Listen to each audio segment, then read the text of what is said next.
Vous dites que les gens sont très complexés aussi par rapport au corps parfait exhibé sur Instagram et que les gens devraient comprendre qu'aucun corps n'est parfait. Bien sûr. Le référentiel d'Instagram, ce qui est de chiant, c'est qu'il met en avant une ultra-minorité des physiques. Il le pousse et il le pousse. Le vrai physique, c'est est-ce que vous regardez un peu les marchés l'été quand vous allez au marché, quand vous allez à la plage? C'est les vrais physiques, en fait. Tous les fruits ne sont pas beaux. Et non. Et si, ils sont beaux à leur façon. Évidemment. Mais c'est ça les vrais physiques, c'est de regarder toutes les personnes sur la plage. Et en fait, si on compare les gens qu'on croise à la plage et quand on compare Instagram, on s'est dit, mais en fait, Instagram, c'est complètement fake. Les photos sont retouchées, la bonne lumière. Donc, ce que j'explique vraiment toujours, c'est que Instagram, c'est le reflet d'un instant d'une volonté de quelqu'un de raconter sa best life ever. La meilleure vie qui oui, c'est ça, on se met en vitrine. Quoi. Oui, exactement. Et en fait, Et ça fait du mal aux gens, ça les complexe encore plus.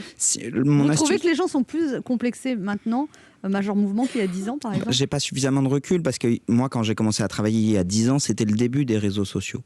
Je saurais pas vous dire.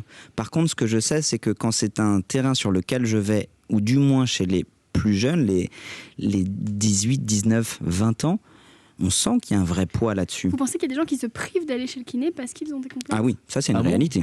Ça, en message privé, les gens me le disent. Il y a même des gens qui vont pas à la piscine à cause de bien ça, sûr. etc. Ah oui. C'est une réalité. Des gens qui disent je ne m'assume pas d'être en sous-vêtements. Mais vous dites en fait. Mais même devant mon mari, on fait toujours l'amour dans le noir depuis 20 ans. Vous dites que 80% des gens n'aiment pas leur corps en fait.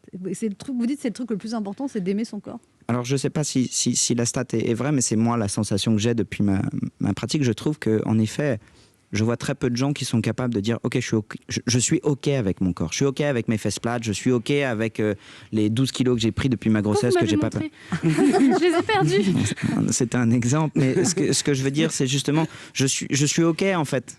Je suis pas dans la culpabilité si quelqu'un me dit t'as pris 5 kilos. En fait, je m'en fous, j'ai de compte à rendre à personne si ce n'est à moi-même et encore.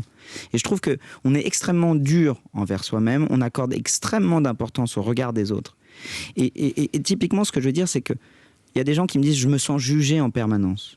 Et je leur dis « mais en permanence, c'est-à-dire que dès que tu parles, quelqu'un va te couper la parole pour émettre un jugement sur ce que tu es en train de dire ou de faire ? Ou est-ce qu'on te l'a dit une fois et après c'est ta tête, ton cerveau qui a continué à se le répéter en boucle toute la journée ?» Et là, il change de cabinet, il va chez le psy, le gars. Mais tous les facteurs biopsychosociaux qu'on a souvent mis de côté, à la fois en tant que professionnel de santé, en disant ah, « c'est bon, c'est dans votre tête, laissez-moi tranquille », aujourd'hui on se rend compte que ce sont ces mêmes facteurs qui chronicisent la douleur. Donc passer à côté en disant c'est des trucs de psy ou de la conversation de comptoir, c'est vraiment passer à côté du problème. Et donc l'idée que j'ai, c'est de pouvoir jouer sur tous ces tableaux-là en prenant compte de la vraie vie. Et dans le livre, c'est ce que j'explique en permanence. Je fais le parallèle, un exercice, un objectif. Votre quotidien, un exercice, un objectif.